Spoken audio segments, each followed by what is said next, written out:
Hey friends, happy Monday, good Monday morning. Welcome to another in our series of Is Collecting Bad? Part 3 of Is Collecting Bad? I hope you're all having a good start to your week. And as we wind down January, that you're feeling good about yourself, feeling good about whatever resolutions you may have made or whatever it is that's going on in your life. Hope it's going good.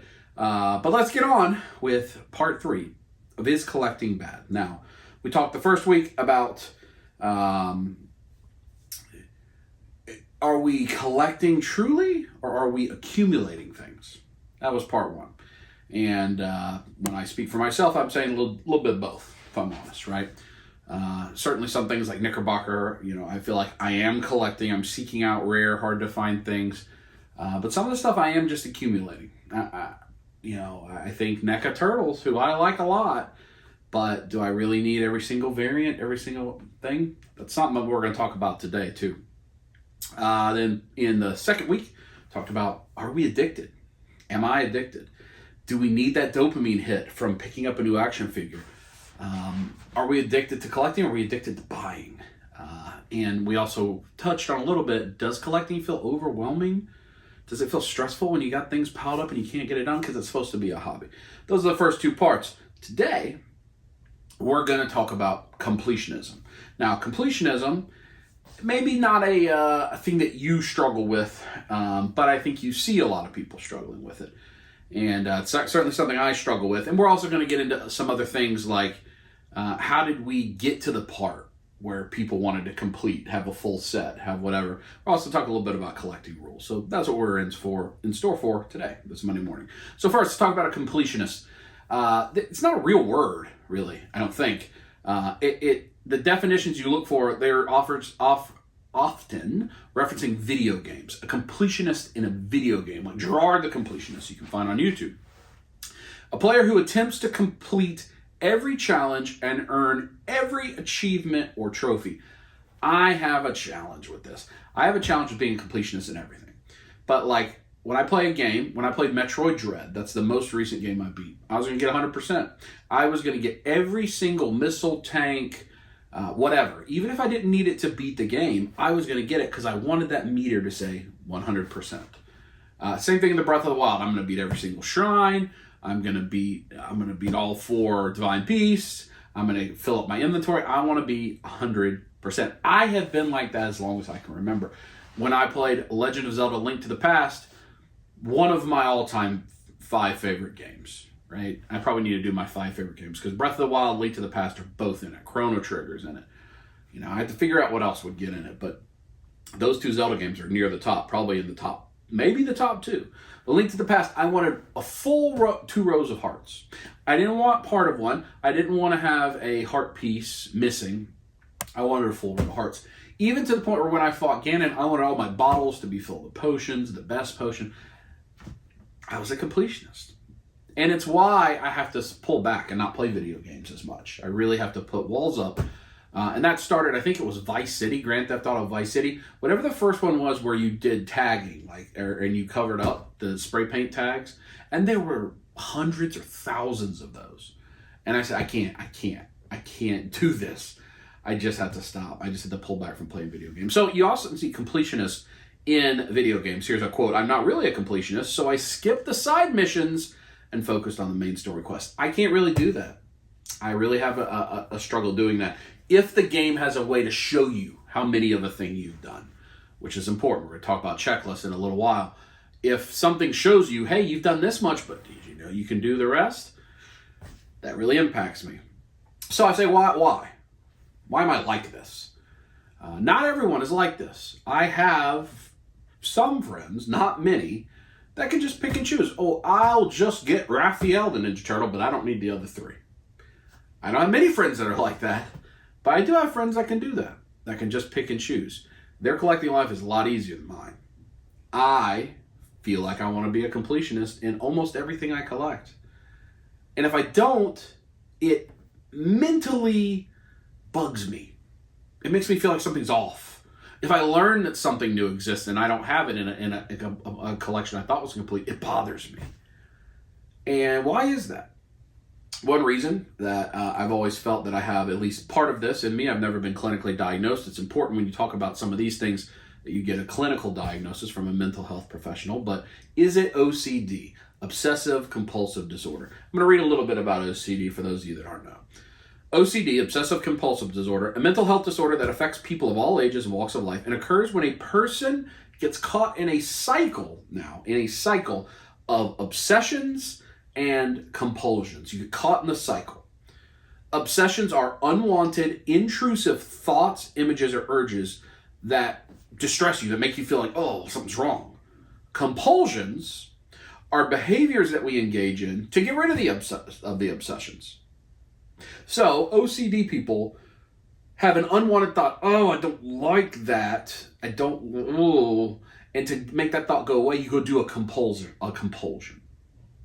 Most people have obsessive thoughts and are compulsive behaviors at some point in their lives, but that does not mean we all have some OCD. In order for a diagnosis of OCD to be made, the cycle of obsessions and compulsions must be so extreme that it consumes a lot of time, more than an hour every day, and causes intense distress or gets in the way of important activities that the person values. Now, we go back to the first episode of This Is Collecting Bad, and the main comment was, if collecting takes away from your bills or your finances or your family time or your friends' time, that's when it starts to get bad. So think about this. Causes intense distress or gets in the way of important activities that the person values. If it gets in the way, then maybe it starts to become OCD. But when you just think about general OCD, not a clinical diagnosis, not an extreme, that I believe I have. And I believe that I've seen it from my parents. My dad will check the lock on a door many, many, many times. And will even go back again later, a couple minutes later, to see if it's still there. I don't think that he's believing that it has suddenly become unlocked. I think that there is an unwanted thought in his head that, oh, is the door locked? And the only way to make it go away is to do the compulsion. I think there's elements of OCD within me when I think about completionism, because it goes, oh, well, if I don't get the Python Patrol bat, but I do get the regular bat and the Grimson bat, I'll know that Python Patrol bat, hey buddy, is missing and my collection won't be complete. It'll bother me. I gotta get it. And therefore, I gotta stay current. I got to order things. I got to pre-order things. I got to do things that maybe I'm not sure that I want because FOMO, right? And we're certainly going to talk about FOMO. That's coming up in a future episode. And so we buy it. And I think that, for me, that is a driver. When I look at the Joes that I'm not only a completionist open, I'm a completionist in the box. You know why that is? Because they put numbers on the side. And so I can see how many I have. I almost started doing it with Black Series, and I don't even like Star Wars that much. But years ago, I was like, I could get all the Black Series. And then when they changed boxes, right, for a person that struggles with OCD and completionism, and they changed from the boxes that were red on the side to now like the angle shape. Oh, great, a perfect stopping point. I don't have to buy any more Black Series. This collection can be complete. The problem in modern collections is the collection is never complete. I have said actively recently, I hope certain lines end. I hope NECA stops making cartoon Ninja Turtles. Why do I think that? Well, they're great. They're making awesome ones. But they've gotten pretty far into the bottom of the barrel of stuff. But if they stop making them, then I don't have the obsession anymore. Then I don't have the compulsion to think, I got to get it. I got to get that one too. I got to get that one too. Oh, it's a slightly different skin tone variant. I got to get that one because I have them all. One of my friends, they just put up the Usagi Ojimbo Stan Sakai exclusive on his website. Usagi, and it's made by NECA. It is just a black and white repaint of the cartoon figure. It's not branded as Ninja Turtles on the box that I can see. But I have friends that are completionists on this line like I am, and that thing was $100 on the website because it came with a signature card. No one wanted to pay $100. But I have friends that bought it because they said, I got to keep my collection complete. Not because I want it. And then you find out a couple days later it's going to be in Target for $30 without the signature. And that's frustrating, but then some people have to get the signature and the regular. And that is not because we desire those things. It's because we struggle with it mentally. And I think that's a very real thing to call out. A lot of collectors, myself, I'm speaking of myself more than anybody, have issues with healthy mental relationships with collecting. And we have to ground that. I was proud of myself because I didn't buy that Usagi. It was in stock. The $99 one was, but the $120 one was, with the little rabbit head drawing on it. And I didn't, even though I have a complete cartoon collection. Because it didn't say turtles, and so I could convince myself no. But even before I didn't say turtles, I have to stop. I have to stop. I can't keep doing this. To what end? It'll never end. Will that happen with G.I. Joe Classified? It probably will. Right now with the plastic-free packaging and the boxes aren't uniform, it gives me a little bit of a, maybe I don't want this. Maybe when it gets to number 100, I'll stop. I don't know. But I know that that's a problem that I have. So how did we get here? How did this start? How did the concept of, I need to get all of these start? Well, you think back. My favorite line, Playmates Ninja Turtles from the 80s. Turn it over. What's on the back? Checklist, so to speak. A cross-sell. If you don't know what a cross-sell is, in the world of sales, cross-selling is when you're buying something from me, but I also sell you something else different than what you're buying. So, you're going to buy this Raphael, and you turn on the back. The cross-sell says, hey, did you know there's a turtle van coming? Well, no, back of the box, I did not know that. Maybe I need that. We still see cross-sell today. Marvel Legends, you look on the side or the back, shows you all the other figures so that you can Build-A-Figure. Gotta catch them all, as Pokemon says. Pokemon starts in the 90s. Gotta catch them all. Not gotta cherry pick and just get the ones you like. Gotta get them all. Why do companies market that way? Because they want all our money. Every toy company wants every dollar that we are willing to give them, and they want every dollar we're not willing to give them. Because they're businesses. Often you hear, why would companies do this to collectors? Well, they want our money. They don't care that we're collectors. Sure, they may have a positive relationship with their fans, and they know that the fans of their products, without them, they don't make any money. But if they can get all of our money, they're going to get all of our money. You think about you at your job. If you could find a way for your company to legally pay you more, wouldn't you do it? If you could do it? That's just the way it works. It's business. They want our money. So, checklists. The Ninja Turtles checklist especially, I think, but the cross-sell that happens, and it gets you to say, I didn't know that existed. I didn't know these 3 things existed. Well, I need all of them. I need all of them. And then, once you start collecting all of a thing, you start to, now that we have the internet, is there these other rare, obscure ones? Maybe I want those too. I think Turtles is the worst because they keep repainting certain things. How many times have the cartoon Turtles been released? The first release, that was in 2 packs at Target. Actually, the first release, San Diego Comic-Con.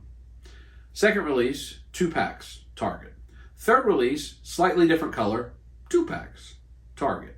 Fourth release, Turtles in Disguise. Fifth release, 4-pack, Target, Haulathon. 5 times in just a few years. That exact same mold with maybe slightly different colors or slightly different accessories has been sold to us. And you know what? I bought every single one of them. Why?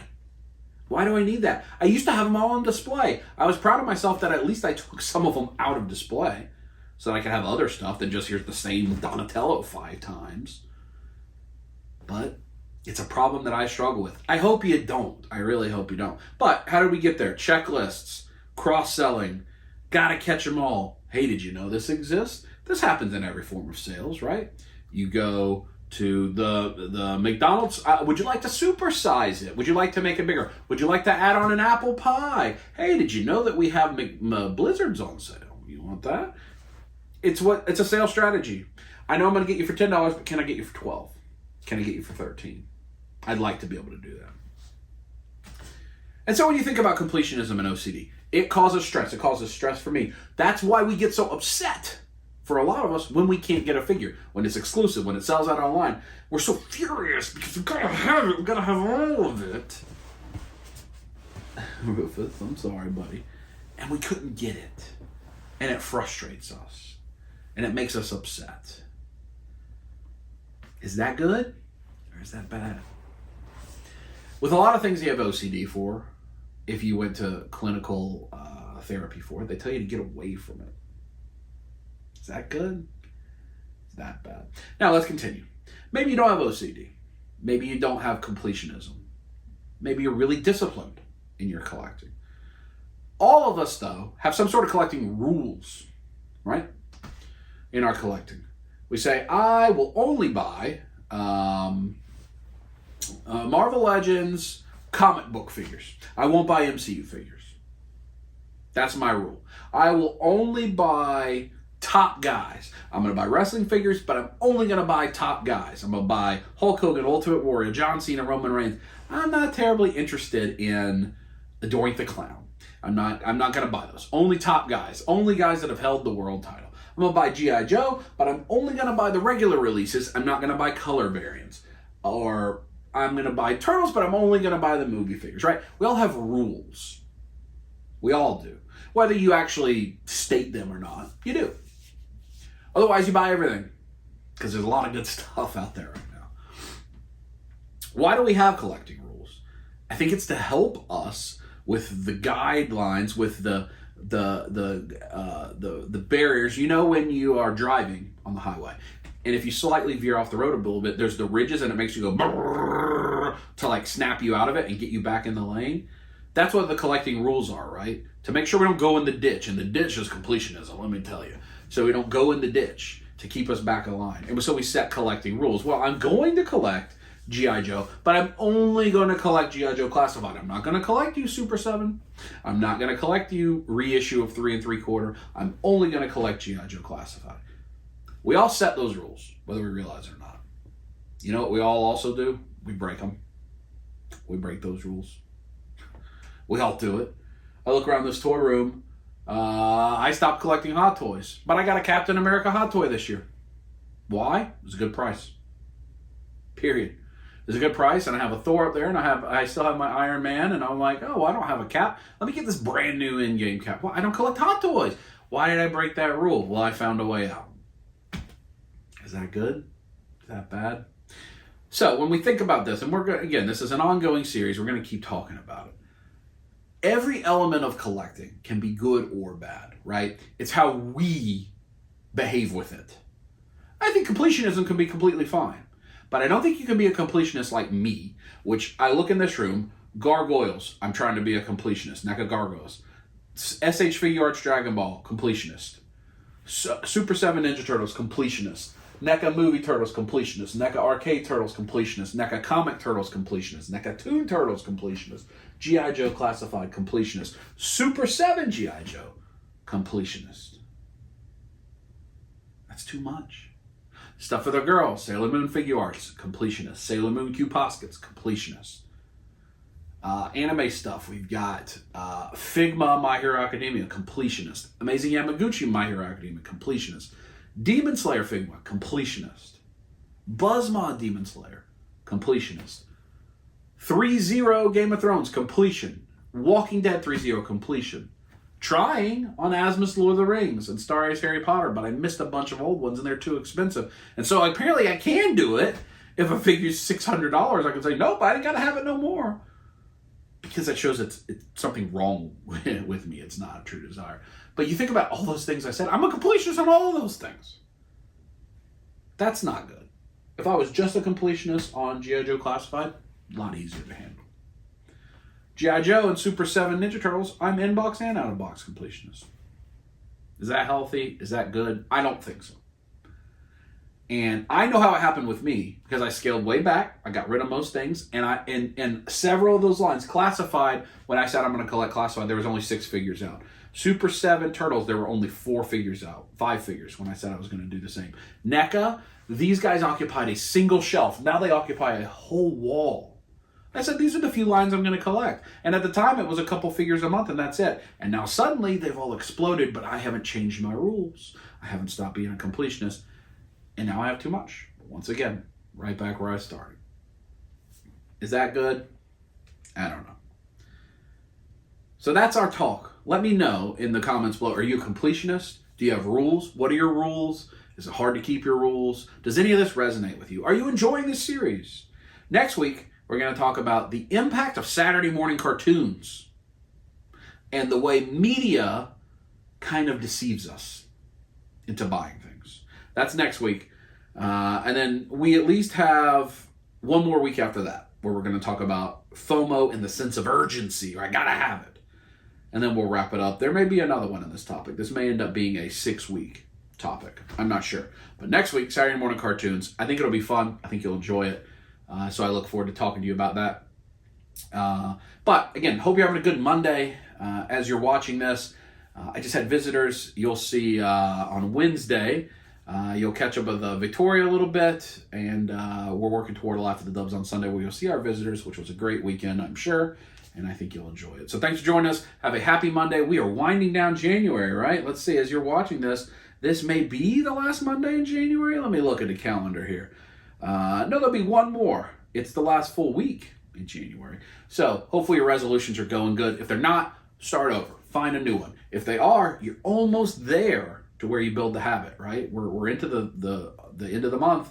You've got that habit built. I think we're doing pretty good on our end at our house, things we want to do. I haven't bought an action figure yet this year. I've had figures arrive, but they were things that were ordered last year, paid for last year, and have just been fulfilled this year. So I haven't spent any money on action figures this year. We haven't ate out at all this year. We're being a lot more disciplined, so hopefully the same true for you. Thanks for watching. I hope you're enjoying this series, and I'll talk to you next week.